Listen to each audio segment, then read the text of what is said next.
یا ایھا الذین آمنوا لا تلھکم اموالکم ولا اولادکم عن ذکر اللہ ومن یفعل ذلک فاولئک هم الخاسرون۔ دل کو غفلت میں مت آنے دو، دل غافل ہوگا شیطان کا ڈیرا بن جائے گا۔ وہ دوام ذکر میں، البتہ یہ ذہن میں رکھیے کہ دوام ذکر کا ذریعہ کیا ہے، اس میں مغالتے ہیں لوگوں کو۔ جو سب سے بڑا ذکر ہے اس کو بھولے ہوئے ہیں، اور جو تیسرے چوتھے نمبر کا ذکر ہے اس کو سمجھ بیٹھے ہیں کہ بس یہی ذکر ہے۔ سب سے بڑا ذکر، مجسم ذکر قرآن ہے۔ الذکر انا نحن نزلنا الذکر وانا له لحافظون۔ وہ الذکر کون سا ہے؟ قرآن۔ اسی کو فرمایا، میں نے وہ آیت سنائی تھی کہ لوگ تنزیہ کہتے تھے، یا ایھا الذی نزل علیہ الذکر انک لمجنون۔ حضور سے مخاطب ہو کر کہتے ہیں فلاں جس کے اوپر کے اس کے خیال کے مطابق ذکر نازل ہوا ہے، ہم تو تمہیں پاگل سمجھتے ہیں۔ وہاں بھی لفظ کیا ہے؟ الذکر۔ تو معلوم کیا ہوا؟ انا انزلنا الیک الذکر لتبین للناس ما نزل الیہم، یہ الذکر ہے۔ تو اس سے بڑا ذکر کوئی نہیں۔ تلاوت قرآن، تدبر قرآن، غور و فکر قرآن کا، قرآن کو یاد کرنا۔ اس پر میرا کتاب چاہے مسلمانوں پر قرآن مجید کے حقوق، اب تو یہاں شاید کوئی کتاب موجود نہیں رہی ہے، اور اگر آپ کو ضرورت ہوتی ہے پاکستان سے منگا لیتے ہیں، ہر شے پڑھیے، انشاءاللہ آ جائے گی چیزیں۔ نمبر 2 ذکر کیا ہے؟ اقیم الصلاۃ لذکری، نماز کو قائم کرو میری یاد کے لیے۔ یہ ذریعہ ذکر میں، وہ تو ہے ہی مجسم ذکر، اور یہ ذریعہ ذکر میں سب سے اہم ہے۔ یہ عملی ذکر بھی ہو رہا ہے اور قولی بھی ہو رہا ہے۔ سورہ فاتحہ پڑھی آپ نے، قرآن شریف کی کچھ آیات پڑھی، پھر رکوع کیا۔ یہ رکوع جو ہے یہ آپ کا عملی ذکر ہے کہ آپ نے اپنے وجود سے اللہ کی عظمت کو تسلیم کیا۔ پھر آپ سجدے میں گرے، یہ آپ کا عملی ذکر ہے کہ اپنے وجود سے آپ نے اللہ کی عظمت کو اور تسلیم کیا۔ تیسری چیز ہے مسنون دعائیں اور مسنون اذکار، جو حضور سے ثابت ہو۔ ہمارے ہاں کیا ہو گیا؟ مجھے فلاں بزرگ نے یہ چیز بتائی ہے، وہ تو پڑھتے چلے جا رہے ہیں۔ نہ قرآن سے دلچسپی، نہ اذکار مسنونہ سے دلچسپی، ادعیہ معصورہ۔ آپ غور کریں گے کہ زندگی کے ہر عمل کے لیے حضور کی دعا موجود ہے۔ صبح اٹھے دعا ہے، آنکھ کھلتے ہی بیت الخلاء میں داخل ہونے لگے دعا ہے، نکلے دعا ہے، وضو کرنے بیٹھے دعا ہے، فارغ ہوئے دعا ہے، مسجد کے لیے گھر سے نکلے دعا ہے، مسجد میں داخل ہوئے دعا ہے۔ مسجد میں تو ہے ہی ذکر، نماز ہے، تلاوت ہے، باہر نکلے دعا ہے، گھر میں داخل ہونے لگے پھر دعا ہے، سواری پر سوار ہو رہے ہیں دعا ہے، اتر رہے ہیں دعا ہے، شیشہ دیکھ رہے ہیں دعا ہے، کپڑے پہن رہے ہیں دعا۔ زندگی کا کوئی عمل نہیں یہاں تک کہ جو تعلق زن و شو ہے، جس کو کہ خالص حیوانی بات سمجھا جائے گا، اس کے لیے بھی دعا ہے۔ غفلت میں وہ کام بھی نہیں کرتا۔ سمجھ رہے ہیں آپ؟ اب آپ غور کیجئے، اس میں کوئی اضافی وقت نہیں لگا، کوئی اضافی پوسچر اختیار نہیں کیا آپ نے، یوں بیٹھو، اس طرح بیٹھو، یوں کرو، کوئی آپ کا وقت اضافی نہیں لگا۔ جو کام کر رہے ہیں اور آپ اللہ کو یاد کر رہے ہیں، اور وہ اللہ کی یاد اس کام کی مناسبت سے ہے۔ ان ادعیہ معصورہ سے 2 تعلق جڑ گئے انسان کے۔ دعا کس سے کر رہے ہیں؟ اللہ سے، جڑا کہ نہیں؟ اور یہ الفاظ کس کے ہیں؟ محمد رسول اللہ کے۔ تو آپ کے 2 تعلق جڑ گئے۔ آپ اپنی جی سے گھڑ کر دعا مانگیں گے تو پہلا تعلق تو ہو جائے گا، دوسرا نہیں ہوگا۔ بہتر سے بہتر دعا مانگ لیں آپ، لیکن حضور سے جو معصور اور مسنون الفاظ جب آپ زبان سے نکالتے ہیں تو آپ کا تعلق اللہ سے بھی ہوا بذریعہ دعا، اور وہ الفاظ چونکہ حضور کے ہیں صلی اللہ علیہ وسلم تو حضور کے ساتھ ہوا۔ یہ تیسرا درجہ ہے۔ چوتھے درجے میں میں مانتا ہوں کہ ایک ہوتی ہے خاص کسی شخص کے امراض کی تشخیص کرنے کے بعد تجویز۔ کوئی اگر طبیب ہے، ماہر طبیب روحانی، وہ آپ کو دیکھے گا تو اندازہ لگائے گا کہ آپ میں کیا کمی ہے، اس کے مطابق آپ کو ذکر بتائے گا۔ بھئی فلاں آیت کا مراقبہ کیا کرو۔ کسی میں بزدلی ہوتی ہے، کسی میں مال کی محبت زیادہ ہوتی ہے، کسی میں توکل کی کمی ہے، کسی میں شہرت کی خواہش ہے، نمایاں ہونے کا جذبہ ہے، کسی میں تکبر ہے. سب کا ایک سا برس تو نہیں ہوتا نا. تو یہ در حقیقت اندھے کی لاٹھی سے نہیں چلنے والی بات. یہ تو ماہر کی کام ہے کہ وہ تجویز کرے کہ تمہارے لیے خاص طور پر ذکر یہ ہے. در حقیقت ہمارے جو یہ سلسلے تھے سلوک کے، یہ بڑے ماہر ہوتے تھے، یہ لوگ بڑے ماہر اطباء تھے. یہ جو علم نفسیات ہے اس کے ہمارے صوفیاء سے بڑھ کر کبھی کوئی عالم گزرا ہی نہیں دنیا میں. فرائیڈ کیا ہے اور ایڈلر کیا ہے اور یونگ کیا ہے، بچے ہیں. ہمارے صوفیاء کرام نے جس طرح انسان کی نفسیات کو سمجھا اور وہ ان کی مناسبت سے تجویز کرتے تھے. لیکن اس کو رکھا جائے گا چوتھے نمبر پر. جیسے مولانا احمد علی صاحب فرمایا کرتے تھے، بھائی اس آیت کا مراقبہ کیا کرو. مراقبہ کیا مانی؟ اب ان الفاظ کو بھی ہم نے خام خواہ کچھ خاص ایک شکل دے دی. مراقبہ کیا؟ توجہ کرنا، دھیان کرنا، خاص اس آیت کے اوپر، اس کے معانی پر اپنے ذہن کو جمانا. وہ کیوں ہے؟ تاکہ آپ کے اندر جو کمی ہے اس کی تلافی اس سے ہو. لیکن یہ کہاں آئے گا؟ چوتھے نمبر پر. سمجھ گئے؟ تو نفاق سے بچنے کا ذریعہ، پریونشن کیا ہے نفاق سے؟ دوام ذکر. نہ تمہیں تمہاری اولاد، نہ تمہارے اموال، نہ تمہاری تجارت، نہ کاروبار اللہ کے ذکر سے غافل نہ کر سکے. پنجابی میں کہتے ہیں کہ ہتھ کارول اور دل یارول. کام کر رہے ہیں آپ، لیکن یہ کہ دل اللہ کے ساتھ لگا ہوا ہے، زبان تر ہے اللہ کی یاد سے. جو قرآن یاد ہے، گاڑی میں آپ بیٹھے جا رہے ہیں، 2 گھنٹے آپ کو کار میں لگانے ہیں، قرآن شریف پڑھتے جائیے. اس سے بڑا ذکر ہی کوئی نہیں. یہ ہے پریونشن. اب اگر مرض ہو جائے تو کیا؟ اس کے لیے 2 چیزیں ضروری ہیں. ایک دیکھیے عجیب ہے، یہ نفاق کا علاج انفاق سے. صرف ایک الف لگا نا. انفاق کے معنی اور ہے. یہ بنا ہے کس سے؟ نفقت الدراہم، پیسے ختم ہو گئے، مک گئے. یا نفق الفرس، گھوڑا مر گیا. تو مال کو کھپانا، لگانا اللہ کی راہ میں. اگر دل میں نفاق کی کوئی آلائش آئی ہے تو اس کا ازالہ ہوگا انفاق فی سبیل اللہ سے. مال اللہ کی راہ میں دیجئے، صدقہ کیجئے، خیرات کیجئے، دیجئے، اللہ کے دین میں لگائیے. جتنا لگائیں گے نفاق دھل جائے. اس لیے کہ اصل سبب نفاق کا ہے ہی حب دنیا، دنیا کی محبت. لہذا اس کا ازالہ ہوگا جو سب سے محبوب شے ہے، مال. انہ لحب الخیر لشدید. مال محبوب ترین ہے کہ نہیں؟ لہذا اس کو اللہ کی راہ میں لگائیں گے تو وہ نفاق دھل جائے گا. اور ایک اور چیز ہے جو بہت اہم ہے، بہت ہی شعوری طور پر اس کا اہتمام کیجئے. جس وقت دین کے کسی فرض کی انسان کو سمجھ آ جائے، اس کا شعور پیدا ہو جائے، پھر ڈیلے نہ ہو. ذرا سا ڈیلے جو ہے اس پر عمل کرنے میں، یہ در حقیقت نفاق کو جڑ پکڑنے کا موقع دینا ہے.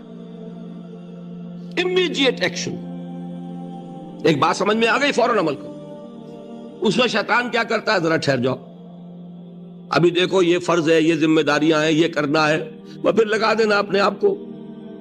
بہت سے لوگ کہتے ہیں بس یہ ریٹائرمنٹ کے بعد تو سارا میں دین کے لیے وقف کر دوں گا. اول تو خدا کے بندے تمہارے اندر رہ کیا جائے گا ریٹائرمنٹ کے بعد؟ سارا تو کھپ چکو گے، رہ کیا جائے گا؟ دوسرے یہ کہ یہ بھی جان لیجئے کہ کار دنیا کسے تمام نہ کر. ریٹائرمنٹ کے بعد کون فارغ ہو جاتا ہے؟ بیٹوں بیٹیوں سے فارغ ہوئے تو پوتے پوتیاں موجود ہیں، نواسے نواسیاں موجود ہیں. کبھی بھی وہ بوجھ ختم نہیں ہوتا زندگی کا. وہ تو یہ کہ آج بات سمجھ میں آئی ہے تو آج عمل ہونا چاہیے. قرآن مجید میں سورہ انعام میں بڑی شدید وعید آئی ہے. الفاظ ہیں یہ، وَنُقَلِّبُ أَفْئِدَتَهُمْ وَأَبْصَارَهُمْ كَمَا لَمْ يُؤْمِنُوا بِهِ أَوَّلَ مَرَّةٍ. انسان پر ایک حقیقت کا انکشاف ہوا کہ یہ بات حق ہے، فوراً تسلیم کرے. کسی مصلحت کی وجہ سے، کسی بزدلی کی وجہ سے، کسی لالچ کی وجہ سے، کسی اپنی سیادت یا قیادت کی وجہ سے، کیسے مان لوں؟ لوگ کہیں گے کہ یہ نیچے ہو گیا، وہ اونچا ہو گیا جس کی بات مانی، کسی وجہ سے رک گئے، تو اللہ تعالیٰ اندر سے وہ جو استعداد ہے حق کو پہچاننے کی وہ سلب کر لیتا۔ وَنُقَلِّبُ أَفْئِدَتَهُمْ وَأَبْصَارَهُمْ، ہم الٹ دیں گے ان کے دلوں کو بھی اور ان کی آنکھوں کو بھی۔ کیوں؟ كَمَا لَمْ يُؤْمِنُوا بِهِ أَوَّلَ مَرَّةٍ، اس لیے کہ وہ پہلی مرتبہ جب انکشاف حق ہوا ہے وہ ایمان نہیں لائے۔ اس کا میں ایک واقعہ آپ کو سنانا چاہتا ہوں کہ کس طرح صحابہ کرام پر بھی وقتی طور پر یہ واقعہ اگر صحابہ کرام کا نہ ہوتا تو یہ حقائق سمجھ میں نہ آتے۔ غزوہ تبوک کے موقع پر یہ میں جملہ انکمپلیٹ رہ گیا، ضعف ایمان کا حملہ ہو جاتا تھا، نفاق کا نہیں معاذ اللہ، لیکن ضعف ایمانی کی اگلی منزل شروع ہو جاتی ہے نا، نفاق۔ جہاں جھوٹ بولنا شروع کیا نفاق، جھوٹی قسمیں کھانی شروع کی سیکنڈ سٹیج، اور جہاں مومنین صادقین سے بغض اور عداوت پیدا ہو گیا وہ تھرڈ سٹیج۔ تو وہ ضعف ایمان کا کیسے ہوتا ہے یہ حضرت کعب ابن مالک نے بڑی تفصیل سے بیان کیا ہے۔ غزوہ تبوک کے موقع پر جہاں منافقین نے آ کر جھوٹے بہانے بنائے، جھوٹی قسمیں کھائیں اور حضور سے ایگزمپشن لے لی، چھٹی لے لی، رخصت لے لی، وہاں 3 ایسے صحابہ بھی تھے جو مومن صادق تھے، لیکن وقتی طور پر شیطان نے انہیں ورغلایا۔ کیسے ورغلایا وہ سمجھ لیجئے۔ کعب ابن مالک نے تفصیل سے بیان کیا ہے، اور میرے نزدیک یہ جہاں تک میرا مطالعہ ہے طویل ترین حدیث ہے، بخاری اور مسلم میں بھی موجود ہے۔ حضور جب واپس آئے ہیں اور اب آپ نے ایک ایک کو بلایا، جن لوگوں نے تو پہلے جھوٹی قسمیں کھا لی تھی ان کو تو بلانے کی ضرورت نہیں تھی، لیکن کچھ لوگ ایسے بھی تھے کہ جنہوں نے ایگزمپشن بھی نہیں لی تھی اور گئے بھی نہیں تھے۔ اب ان کو آپ نے ایک ایک کر کے پیشی ہوئی، آپ کیوں نہیں گئے تھے؟ تو اب جو منافقین تھے ان میں سے انہوں نے اس موقع پہ جھوٹی قسمیں کھا لی۔ خدا کی قسم حضور ہم تو بالکل تیار تھے، پوری میں نے تیاری بھی کر لی تھی، پورا ارادہ تھا، یہ وقتی طور پر یہ مصیبت مجھ پر آ پڑی۔ جس نے قسم کھائی انہوں نے کہا اچھا ٹھیک ہے جائیے۔ کعب ابن مالک کی باری آئی تو ان کے الفاظ اپنے یہ کہ جب میں پیش ہوا تو حضور کے چہرے مبارک پر ایک غصے والی مسکراہٹ تھی، زہر خند کہتے ہیں، ایک مسکراہٹ ہے لیکن غصے کے ساتھ، غضبناک۔ آپ فرمائیے آپ کیوں نہیں گئے؟ حضرت کعب یہ فرماتے ہیں کہ میں نے عرض کیا کہ حضور زبان میرے پاس بھی ہے، جھوٹ میں بھی بول سکتا ہوں، لیکن جھوٹ بول کر میں اس وقت آپ کی ناراضگی سے تو بچ جاؤں گا لیکن اللہ کے پکڑ سے نہیں بچ سکوں گا۔ میں اعتراف کرتا ہوں کہ جتنا صحت مند میں اس زمانے میں تھا کبھی نہیں تھا، جتنا فارغ البال اس وقت تھا کہ میرے پاس ساز و سامان موجود تھا راستے کے لیے، اتنا میں کبھی نہیں تھا۔ لیکن ہوا کیا؟ ہوا یہ کہ مجھے میرے نفس نے، شیطان نے پٹی پڑھائی۔ وہ پٹی کیا پڑھائی کہ حضور تو 30,000 کے لشکر کے ساتھ چلیں گے تو لشکر تو سلولی موو کرے گا نا، تمہارے پاس بڑی تکڑی، بڑی توانا صحت مند اونٹنی ہے، تم ذرا 2 دن بعد چلنا تیزی کے ساتھ اور حضور سے مل جانا، بس یہ تاخیر کا حربہ۔ تو انہیں خیال آیا کہ ابھی 2 دن گھر کی ٹھنڈی چھاؤں ہے، میں یہاں پہ جو آرام ہے وہ کر لوں۔ مجھے جگر کا شعر یاد آیا ہے کہ تپتی راہیں مجھ کو پکاریں، دامن پکڑے چھاؤں گھنیری۔ ایک طرف فرض کی پکار ہے، اس میں تو ظاہر بات ہے کہ وہ تپتی راہیں ہیں، لا تنفروا فی الحر سنا چکا ہوں آیت۔ یہاں گھر میں، نخلستان میں، کھجوروں کی چھاؤں میں، اہل و عیال میں یہ ٹھنڈی چھاؤں جو ہے یہ پکڑ رہی ہے، بھائی 2 دن ٹھہر کے چلے جانا، ٹھیک ہے، کوئی نیت میں خرابی نہیں نا۔ اس کے بعد پھر جب ابھی 2 دن اور ٹھہر جاؤ، یہ تو بڑا لمبا سفر ہے، ذرا تیز اور دوڑ لینا۔ تو فرماتے ہیں کہ حضور میں اسی طریقے سے تاخیر و تعویق میں پڑا رہا، یہاں تک کہ ایک روز اچانک مجھ پر یہ چیز منکشف ہوئی کہ اب تو میں چاہے کتنا بھی تیز چل لوں میں آپ سے نہیں مل سکتا، میرے اعصاب ڈھیلے ہو گئے، اس طرح میں محروم رہ گیا۔ حضور نے بائیکاٹ کا حکم دیا صحابہ کو. 3 صحابہ تھے ایسے, 2 اور تھے جنہوں نے اسی طریقے سے اعتراف کیا. حضور نے حکم دے دیا کوئی ان سے گفتگو نہ کرے, سوشل بائیکاٹ. بڑی سخت سزا تھی جو دی گئی ہے, اس کی بڑی تفاصیل ہے. اللہ تعالیٰ شوق دے تو وہ حدیث پوری پڑھیے. میں نے تو 2 جمعوں میں ایک مرتبہ صرف اس ایک حدیث کو بیان کیا تھا. شاید کہیں کیسٹس ہوں میرے ہاں, ہمارے نمبر کوئی مجھے یاد نہیں ہے, لیکن یہ بڑی عجیب حدیث ہے. لیکن اس میں جو اصل سبق ہے وہ کیا ہے؟ اس طریقے سے شیطان لے تو لال, تاخیر, تعویق, ابھی کیا جلدی ہے, ذرا اس کام سے فارغ ہو لو, ذرا پھر تلافی کر لینا, ذرا زیادہ زور سے کام کر لینا. یہ وہ چیز ہے کہ جو وہ تو خیر صحابی تھے, بچ گئے. اگر وہاں جھوٹی قسم بھی کھا دیتے تو گئے تھے. یہ تو اتنا ہی ہے نا, مردی و نامردی قدم فاصلہ دارت. اس میں تو یہی ہے کہ ذرا ایک جھوٹی قسم کھا دیتے, جھوٹے بہانہ بنا دیتے, تو اب ضعف ایمان نہ رہتا, وہ نفاق کی سرحد شروع ہو جاتی. وہ اللہ تعالیٰ نے ان کو بچایا. لیکن یہ کہ ہم کیسے بچیں گے اگر ہم نے یہ روش اختیار کی؟ لہذا 3 کام دوام ذکر نمبر 1, اس کی میں شرح کر چکا ہوں. 4 اذکار یاد کر لیجئے گا ان کو, ورنہ کیا فائدہ. نمبر 2 انفاق فی سبیل اللہ, نفاق کا علاج انفاق سے. نمبر 3 یہ عادت اپنے اندر پیدا کیجئے شعوری طور پر کہ جب ایک حقیقت واضح ہو جائے فوراً اعتراف کہ ہاں بھائی بات ٹھیک ہے آپ نے. جب ایک فرض کا احساس ہو جائے فوراً اس کی ادائیگی کے لیے آغاز. تاخیر و تعویق ہے کہ جس سے پھر نفاق کو موقع ملتا ہے. اللہ تعالیٰ مجھے اور آپ کو حقیقی ایمان عطا فرمائے اور نفاق سے بچائے رکھے. اب آئیے حقیقت و اقسام شرک پر. دیکھیے, ہر شخص یہ جانتا ہے کہ اسلام دین توحید ہے. ایک لفظ میں اگر کہیں گے تو اسلام کا سب سے بڑا وصف, سب سے بڑی علامت توحید. وہ جو اقبال نے کہا کہ توحید کی امانت سینوں میں ہے ہمارے, آسان نہیں مٹانا نام و نشاں ہمارا. تو توحید ہے. توحید کی ضد ہے شرک. ٹھیک, اس سے میں ایک نتیجہ نکالتا ہوں. کوئی مسلمان جان بوجھ کر مشرک نہیں ہو سکتا. یہ میرا نتیجہ ہے. جان بوجھ کر مشرک نہیں ہو سکتا.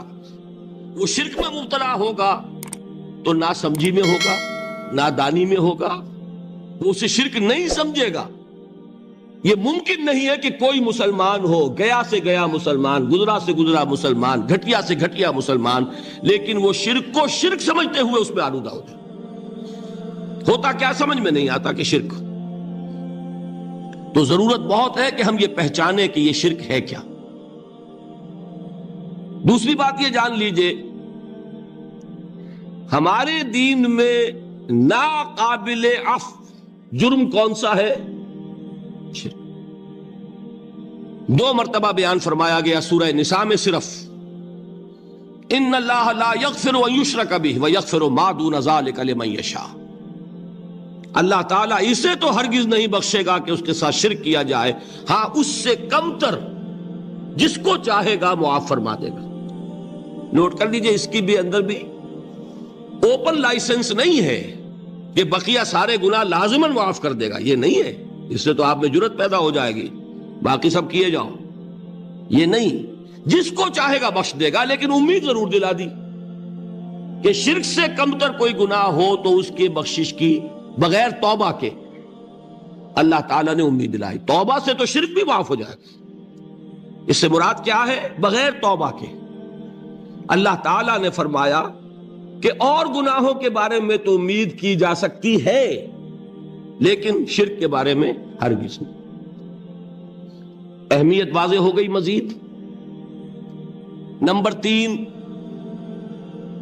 اس شرک کی ہماگیریت کا عالم یہ ہے کہ سورہ یوسف کی آیہ مبارکہ ہے, وَمَا يُؤْمِنُ أَكْثَرُهُمْ بِاللَّهِ إِلَّا وَهُمْ مُشْرِكُونَ. انسانوں کی اکثریت کا حال یہ ہے کہ وہ اللہ پر ایمان نہیں رکھتے مگر کسی نہ کسی قسم کے شرک کے ساتھ. یہ یونیورسلٹی ہے اس کی کہ اللہ کو بھی مان رہے ہیں لیکن کسی نوع کا شرک جو ہے وہ بھی لگا رکھا.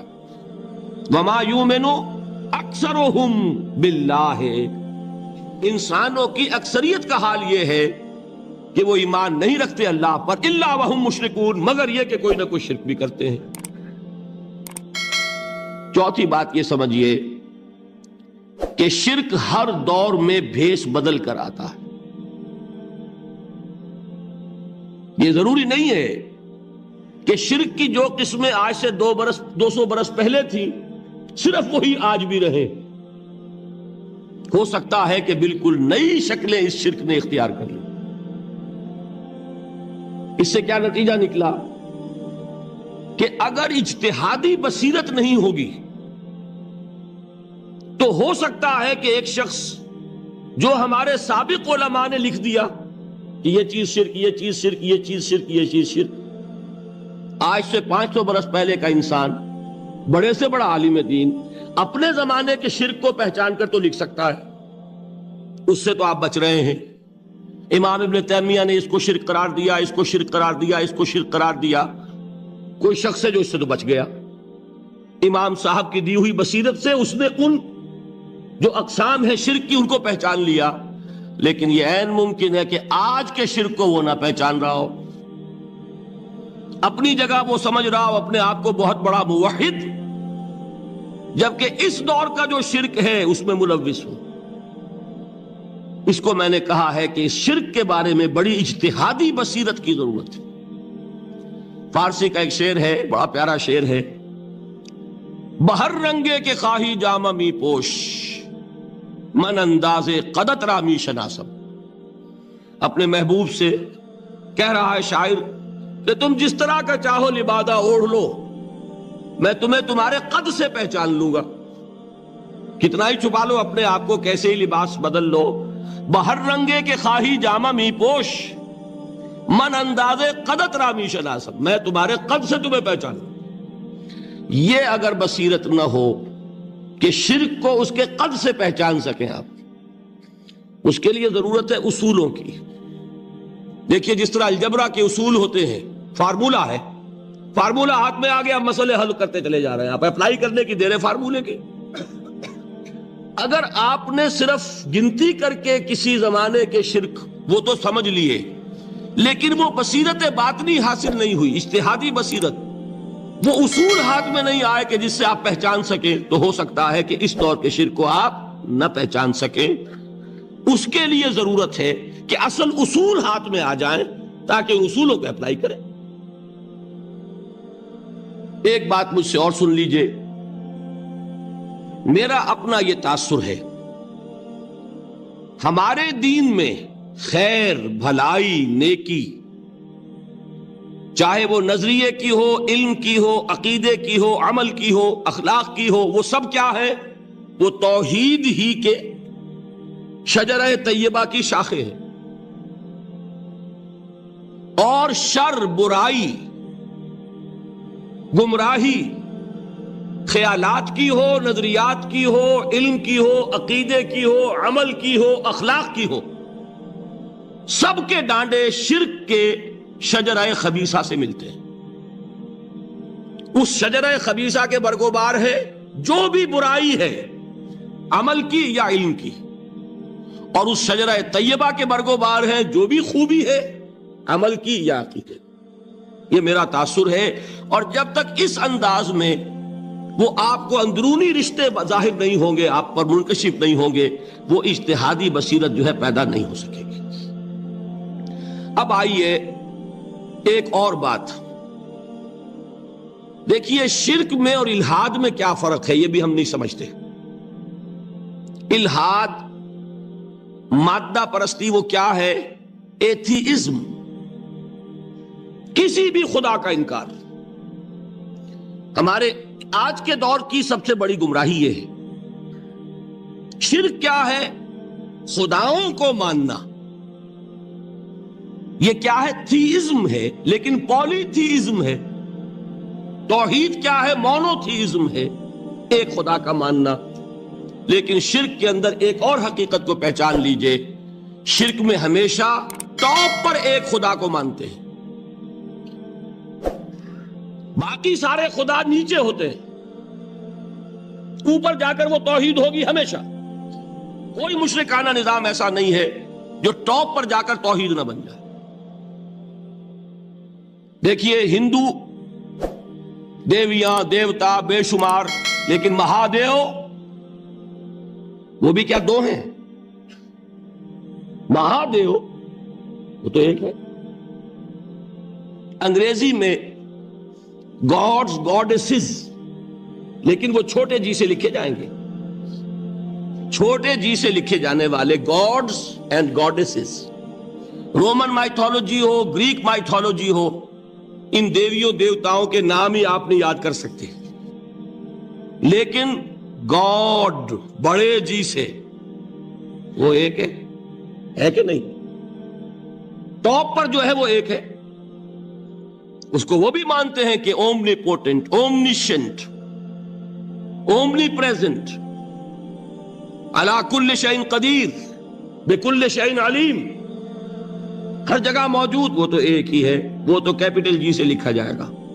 باقی اس کے نیچے فوج ہے دیویوں کی، دیوتاؤں کی، خداؤں کی اور خدانیوں کی، وہ گاڈز اینڈ گاڈیسز ہیں۔ عرب میں کیا تھا؟ میں نے پہلے آپ کو وہ دو مثالیں دے دی ہیں، تیسری اور ایران کی لے لیجئے۔ خیر کا خدا اور شر کا خدا اور، ایک یزداں ایک اہرمن، ٹھیک، سنویت ہو گئی نا، دو خداؤں کو مانا، لیکن وہی ہے جو خدائے خدائے گاں، خداؤں کا خدا، اس کو ایک ہی مانتے۔ یہی معاملہ عرب میں تھا، اللہ وہ ایک ہی تھا ان کے ہاں۔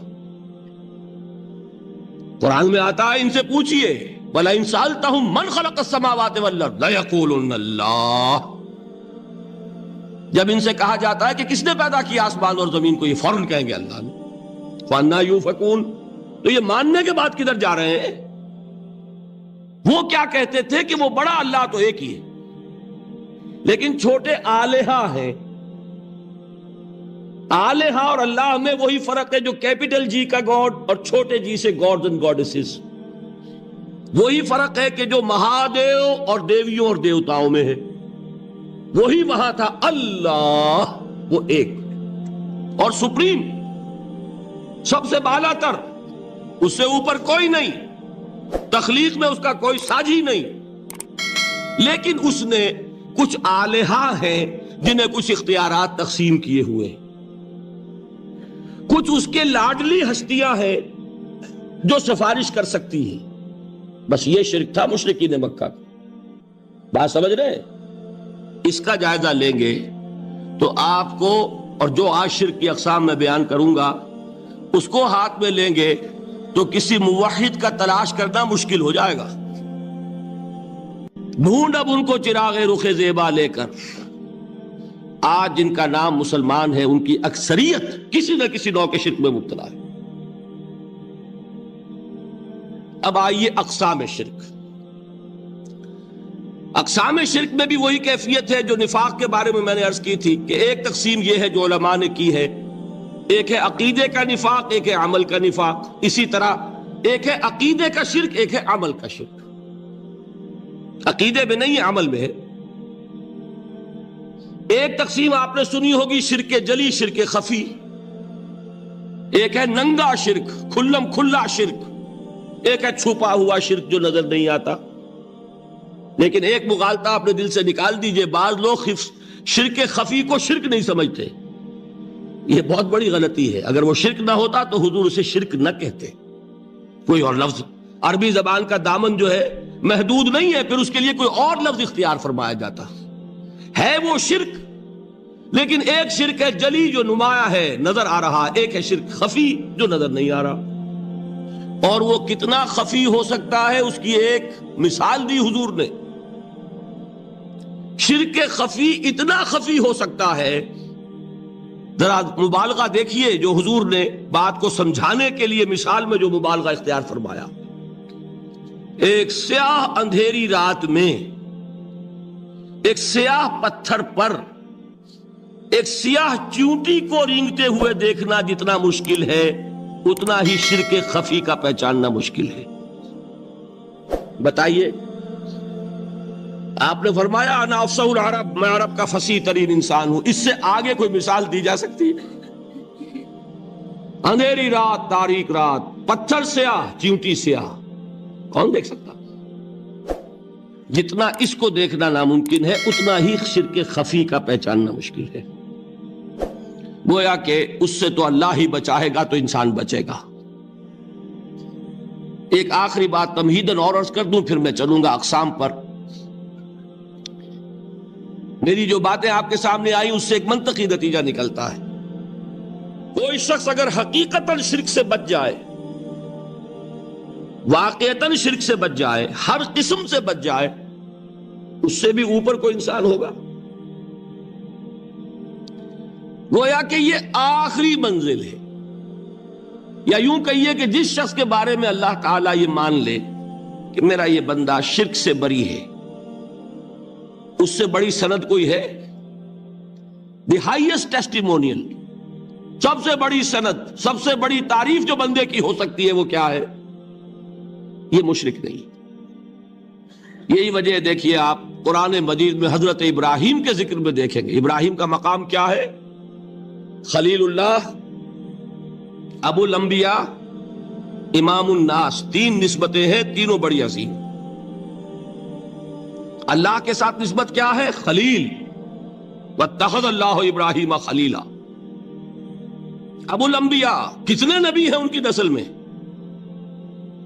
اسحاق اور اسماعیل سے چلیے، پھر یعقوب اور یوسف، اور پھر چلیے موسیٰ اور ہارون، اور پھر چلیے سارے انبیاء بنی اسرائیل کے، حضرت عیسیٰ، پھر یہاں تک کہ محمد الرسول اللہ کس کی اولاد ہے؟ ابراہیم کی، ابو الانبیاء۔ اور نمبر 3، انی جاعلک للناس اماما، امام الناس۔ اور قرآن میں جو سب سے بڑی سند انہیں دی جاتی ہے وہ کیا؟ وما کان من المشرکین۔ وہ ابراہیم مشرکین میں سے نہیں تھے۔ معلوم ہوا کہ یہ سب سے بڑی سند ہے، سب سے بڑا سرٹیفکیٹ ہے، سب سے بڑا ٹیسٹیمونیل ہے جو اللہ کی طرف سے کسی کو مل جائے۔ میں جو اقسام شرک بیان کرنا چاہتا ہوں تو میری تقسیم ذرا مختلف ہے۔ اب وہ ذرا اپنے ذہن میں وہ نقشہ بنا لیجئے، آپ بنایا کرتے ہیں، ایک اس کو پھر 3 میں تقسیم کیجئے۔ شرک کی 3 بڑی بڑی قسمیں ہیں۔ شرک فی الذات نمبر 1، شرک فی الصفات نمبر 2، شرک فی الحقوق نمبر 3۔ اور یہ میں عرض کر دوں آپ سے پہلے ہی، یہ مضمون بہت طویل ہے، میں آج صرف یہ کروں گا کہ خاکہ مکمل کر دوں۔ اب اس خاکے میں رنگ بھرنا، وہ تو ایک موضوع پر شرک فی الذات پر پوری تقریر ہونی چاہیے، شرک فی صفات پر ہونی چاہیے۔ ایک ایک گھنٹے کے میرے 6 کیسٹ ہیں اللہ کے فضل و کرم سے، جو کئی سال سے وہ پھیل رہے ہیں۔ 6 گھنٹے میں نے ان چیزوں کو بیان کیا، وہ موجود ہوں گے، لیکن آج وہ خاکہ ذہن میں بنا لیجئے، اور کچھ آپ کو الجبرے کے فارمولے ہاتھ میں آ جائیں تاکہ خود آپ میں صلاحیت پیدا ہو جائے پرکھنے کی کہ اس فارمولے کو اپلائی کر کے دیکھ لیں یہ شرک ہے یا نہیں۔ یہ 2 کام تو میں انشاءاللہ آج کر دوں گا، آپ مطمئن رہے۔ باقی یہ کہ تفصیل، وہ تو ہر سلسلے میں تفصیل پھر بہت ہوگی، وہ شوق ہو تو وہ کیسٹس آپ سنیے۔ تو 3 تقسیمیں ہو گئی۔ شرک فی الذات، اللہ کی ذات میں کسی کو شریک کر دینا، یہ سب سے زیادہ نمایاں، سب سے زیادہ جلی، سب سے زیادہ عریاں، اور اللہ تعالیٰ کو سب سے زیادہ مبغوض اور ناپسند شرک ہے۔ شرک فی الصفات نمبر 2، یہ ایک علمی مسئلہ ہے جس میں آدمی ٹھوکر کھا جاتا ہے اگر محتاط نہ ہو۔ بڑے سے بڑے آدمی کو ٹھوکر لگ جائے گی، اس کا میں فارمولہ صرف آپ کو دوں گا، وہ ذہن میں رکھ لیجئے، پھر جہاں چاہیں اپلائی کیجئے، انشاءاللہ تعالی آپ کو ٹھوکر نہیں لگے گی۔ شرک فی الحقوق، اسی کا دوسرا نام شرک فی العبادت ہے۔ اللہ کا حق کیا ہے بندے پر؟ بندہ اللہ کی عبادت کرے۔ لیکن اس کو 5 اس کے مظہر ہیں، وہ ان میں گن کر بتا دوں گا کہ یہ شرک فی العبادت ہے۔ شرک فی العبادت کی اکثر شکلیں وہ ہیں کہ جو عملی شرک علماء جسے کہتے ہیں، اور اس کی شکلیں وہ ہو جائیں گی جن کو شرک خفی کہتے ہیں۔ تو سب سے جلی شرک فی الذات، سب سے خفی شرک فی الحقوق یا شرک فی العبادت، درمیان میں ایک علمی اعتبار سے مسئلہ ہے شرک فی الصفات۔